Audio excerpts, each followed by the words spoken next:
నమస్తే, welcome to మనం TV. నేను మీ ప్రియాంకారావు.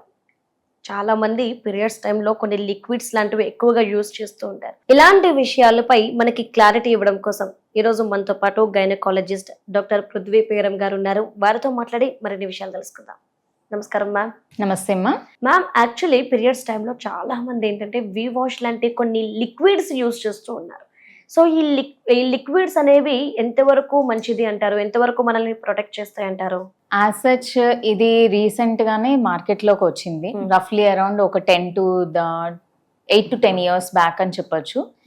అప్పటి నుండి వి వాష్, ఇంటి వాష్ ఇట్లాంటి మల్టిపుల్ వెజైనల్ క్లీనింగ్ ఏజెంట్స్ అని లేకపోతే ఓడర్ ఏజెంట్స్ అని చెప్పేసి ఇవి మార్కెట్లో అవైలబుల్ ఉన్నాయి. జనరల్ గా ఏంటంటే వెజైనాలో మన బాడీలో ప్రతి ఒక్క నవరంధ్రాలకి కూడా ప్రొటెక్షన్ అనేది ఉంటుంది అనమాట. డిఫెన్స్ మెకానిజం అనేది ఉంటుంది స్వతహాగా. లైక్ కళ్ళలో కన్రెప్పలు, ఏదైనా టియర్ ఫిలమెంట్, ఏదైనా దుమ్ము పడగానే మనకి టియర్స్ వస్తుంటది. అట్లా డిఫెన్స్ మెకానిజం ఉంటుంది. ఇలా ఈవెన్ వెజైనాకి కూడా ఇది కూడా ఒక నవరంధ్రంలో ఒక పార్ట్. సో దీనికి కూడా డిఫెన్స్ మెకానిజం ఉంటుంది. ఇక్కడ కూడా pH అనేది మెయింటైన్ అవుతూ ఉంటది. జనరల్ గా ఇలాంటి అదర్ లిక్విడ్స్ ఎప్పుడైనా వాష్ చేసుకోవడానికి యూజ్ చేసినప్పుడు ఏమవుతుందంటే ఈ వెజైనల్ pH అనేది ఏమైతే ఉంటుందో దాన్ని ఆల్టర్ అవుతుంది. వెజైనల్ pH ఆల్టర్ అవుతున్నప్పుడు మనకి కొన్ని మంచి బ్యాక్టీరియా కూడా ఉంటది, ఏదైతే ప్రొటెక్ట్ చేస్తూ ఉంటుందో. ఏదైనా చిన్న ఇన్ఫెక్షన్ వచ్చినా లేకపోతే నార్మల్గా స్వతహాగా ప్రొటెక్షన్ అనేది ఉంటుందో ఆ బ్యారియర్ అనేది పోతుంది అనమాట. అది పోయినప్పుడు ఏమవుతుంది, నార్మల్గా చుట్టుపక్కల అక్కడే మూత్రద్వారం ఉంటుంది, అక్కడే మానం ఉంటుంది, కింద పాటీ హోల్ ఉంటుంది. సో ఏ పక్కన చుట్టుపక్కల ఉన్న మంచి బ్యాక్టీరియా కూడా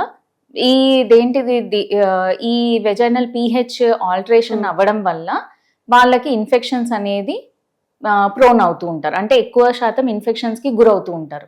సో ఎట్లా అంటే కొంచెం ఏదైనా ఇట్లాంటి వాడినంత సేపు బాగుంటుంది, వాడిన తర్వాత వాళ్ళకి వెజైనాలో ఇచ్చింగ్ రావడము, లేకపోతే బర్నింగ్ ఉండడము, మూత్రం వెళ్తే మంట అవుతూ ఉండడము, లేకపోతే కొన్నిసార్లు మూత్రంకి ముందు అండ్ స్టార్ట్ అయ్యే ముందు అయిపోయినాక అప్పుడు కూడా విపరీతమైన పెయిన్ ఉండడము, దురద పెట్టడము, ఆ పర్టికులర్ ఏరియాలో వాళ్ళకి చిన్న చిన్న గుళ్ళల్లాగా రావడం, ఇలాంటివన్నీ జరుగుతూ ఉంటాయి. సో ఎప్పుడు కూడా యాజ్ అ డాక్టర్ మేము అందరికీ సజెస్ట్ చేసేది ఏంటంటే ప్లీజ్ అవాయిడ్ యూజింగ్ ఇట్లాంటి ఎటువంటి లిక్విడ్స్ మార్కెట్లో ఫ్యాన్సీ నేమ్స్ తోని అవైలబుల్ ఉన్నా ప్లీజ్ అవాయిడ్ యూజింగ్ దెమ్. ఎటువంటి డియోడ్రెంట్స్ కానీ అట్లాంటి కొంతమంది సెంట్స్ లాంటివి వాడుతూ ఉంటారు, అవి కూడా నాట్ ఎట్ ఆల్ పర్మిటెడ్. మీకు మీ వెజైనా క్లీన్ గా ఉంచుకోవాలి అంటే plain water is normal plain water front to back, ముందు భాగం నుండి వెనకాలకి క్లీన్ చేసుకోవడం అనేది చిన్నతనం నుండి మనం పిల్లలకు అలవాటు చేస్తూ ఉండాలి, అదే పెద్దవాళ్ళకి కూడా. ఇంకా చెప్పాలి అంటే ఇప్పుడు ఈ వాటర్ లో ఏ టెంపరేచర్ వాటర్ అని కూడా కొంతమంది అడుగుతూ ఉంటారు. Room temperature water is more than enough. అటు చల్ల నీళ్లు కాదు, ఇటు వేడి నీళ్లు కాదు. ఈవెన్ మనం బాడీకి యూజ్ చేసే సోప్స్ కూడా అవసరం లేదు క్లీన్ చేయడానికి.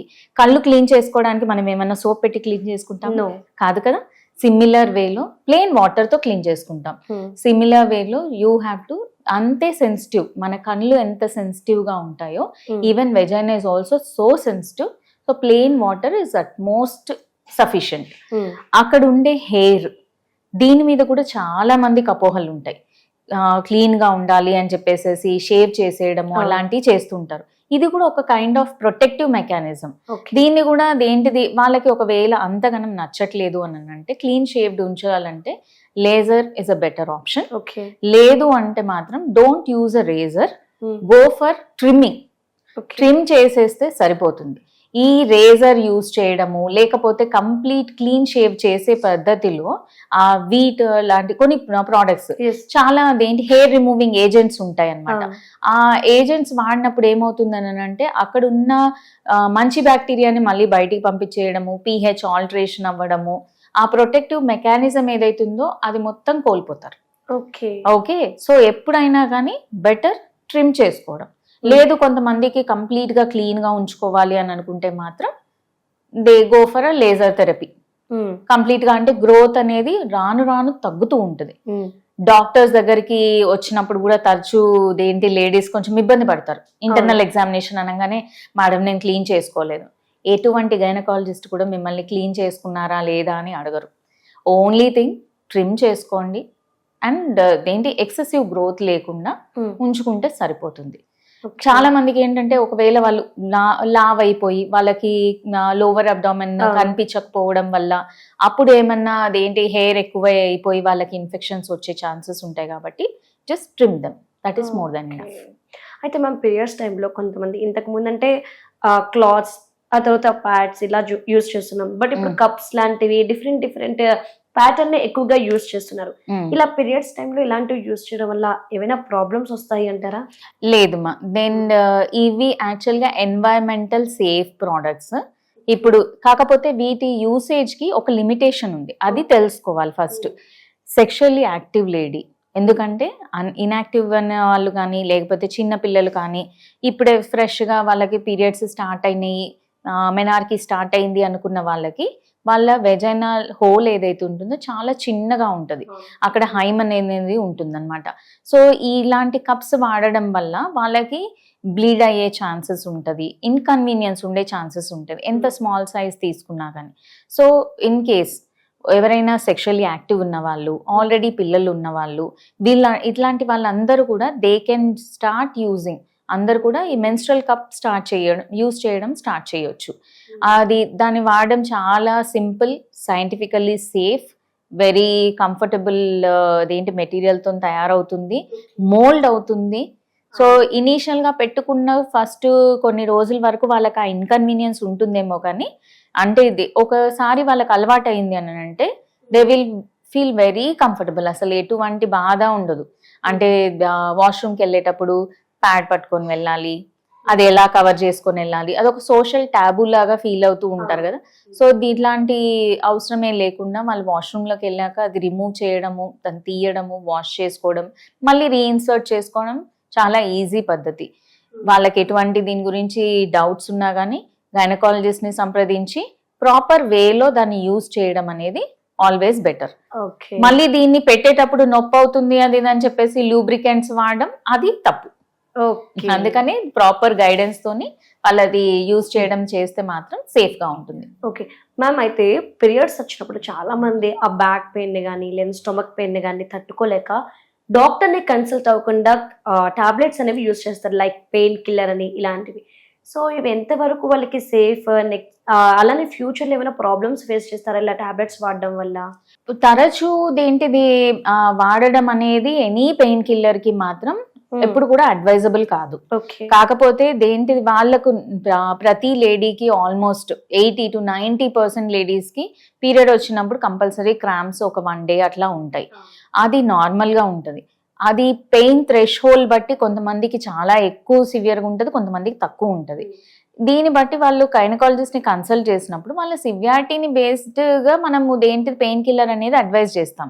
1 or 2 టాబ్లెట్స్ అడ్వైజ్ చేయడము తీసుకోవడం ఈజ్ నాట్ పెద్ద ప్రాబ్లం గా పరిగణించం. అదే వాళ్ళకు కొన్నిసార్లు పీరియడ్ రాకముందు నుండి పీరియడ్ వచ్చినాక పీరియడ్ అవుతున్న టైంలో కూడా అంటే కంటిన్యూస్ గా ఆ పెయిన్ అనేది ఏదైతే ఉందో అది కంటిన్యూస్ డేగా ఉండి ఎక్కువ మోతాదులో ఉంటుందన్నమాట. ఇలాంటి వాళ్ళ తరచూ చేసుకునే రొటీన్ పనులు ఉంటాయి కదా, అవి కూడా చేసుకోలేరు. ఆఫీస్ వర్క్ నుండి వాళ్ళు కంపల్సరీ బ్రేక్ తీసుకోవాల్సి వచ్చే పరిస్థితి ఉంటుంది. ఇంత సివియర్గా ఉన్నప్పుడు మాత్రం కంపల్సరీ గైనకాలజిస్ట్ ని కన్సల్ట్ అవ్వాలి, ఆ పెయిన్ కి రీజన్ ఏంటో కనుక్కోవాలి. ఎందుకంటే చాలా మందికి అలా ఉన్నప్పుడు ఎండోమెట్రియోసిస్, అడినోమయోసిస్ ఇట్లాంటి ఇష్యూస్ ఉంటాయి అన్నమాట. సో అవి దేని వల్ల వస్తున్నాయి, ఫైబ్రాయిడ్స్ ఉన్నాయా, ఎందుకు ఇంత పెయిన్ వస్తుంది అన్నది తెలుసుకొని ఆ తర్వాత టాబ్లెట్స్ తీసుకోవడం బెటర్. సో ఎనీ టైం 1-2 సార్లు వేసుకున్నంత మాత్రాన దానివల్ల వాళ్ళకి ఏదో ప్రాబ్లం వచ్చేస్తుంది అన్నది కాదు. At the same time over the counter తరచూ తీసుకోవడం అనేది మాత్రం ఎంకరేజబుల్ కాదు. ఓకే, అంటే పీరియడ్స్ రాకుండా చాలా మంది టాబ్లెట్స్ యూజ్ చేస్తారు. సో ఈ పీరియడ్స్ ని ఆపడం అనేది ఎంతవరకు సేఫ్ ఒక అమ్మాయికి? యాజ్ చెప్పాలి అని అంటే మాత్రం ఎప్పుడూ సేఫ్ కాదు.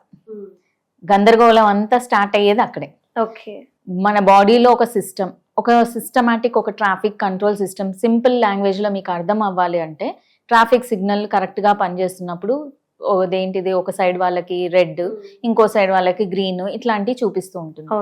దానంతట అది పనిచేస్తున్న టైంలో మనము తెలియకుండానే ఇవాళ ఏదో ఎక్కడికన్నా వెళ్ళాలి, ఏదో ఫంక్షన్ ఉంది, లేకపోతే ఇంట్లో పూజ ఉంది, లేకపోతే అదేంటి గుళ్ళకి గోపురాల దగ్గరికి వెళ్ళాలి, ట్రావెలింగ్ చెయ్యాలి, అదేంటి ట్రెక్కింగ్కి వెళ్ళాలి, ఇక్కడ వెళ్ళే టైంలో పీరియడ్స్ రావద్దు, అది ఉంటే అన్కంఫర్టబుల్ ఉంది అని చెప్పేసేసి ఈజీగా దొరుకుతుంది అని చెప్పి మార్కెట్లోకి వెళ్ళి టాబ్లెట్స్ తీసేసుకొని పీరియడ్ని ప్రొలాంగ్ చేస్తారు. ఇక్కడ నార్మల్గా నడుస్తున్న ఒక ట్రాఫిక్ సిగ్నల్ని మీరు వెళ్ళి ఎటు వెళ్ళాలి ఎటు వెళ్ళొద్దు అని అర్థం కాని పరిస్థితిలో దాన్ని క్రియేట్ చేసేస్తున్నారు.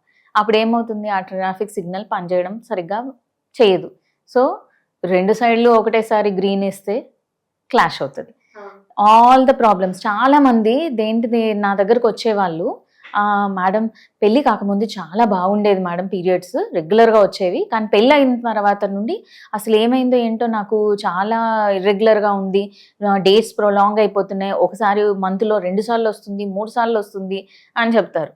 కానీ అక్కడ చిన్నగా నేను వెళ్ళి అడిగితే ఆ పెళ్ళి అయ్యే టైంలో పూజల కోసమని, లేకపోతే ఇదేంటిది పెళ్ళి అప్పుడే మాకు ఉంది పీరియడ్ అని చెప్పేసి ప్రొలాంగ్ అవ్వడానికి అన్ఆథరైజ్డ్గా, లేకపోతే ఇదేంటిది ఓవర్ ద కౌంటర్ వెళ్ళి పీరియడ్స్ ప్రొలాంగ్ చేసేందుకు మందులు వాడతారు. ఆ వాడిన ఎఫెక్ట్ తర్వాత చూపిస్తుంది. సో వాళ్ళు తెలియకుండానే దీనిలోకి ఈ ఊబిలోకి దిగిపోతారు అన్నమాట.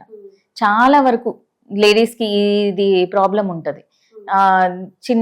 చిన్నతనము పెళ్లి చేస్తున్నారు, సో కంపల్సరీ ఇదేంటి టాబ్లెట్లు వాడేసేయాలి, ఏం కాదు మేమందరం వాడాము మీరు కూడా వాడండి అని అదేదో పుట్నాలు పంచినట్టు పంచుతూ ఉంటారు.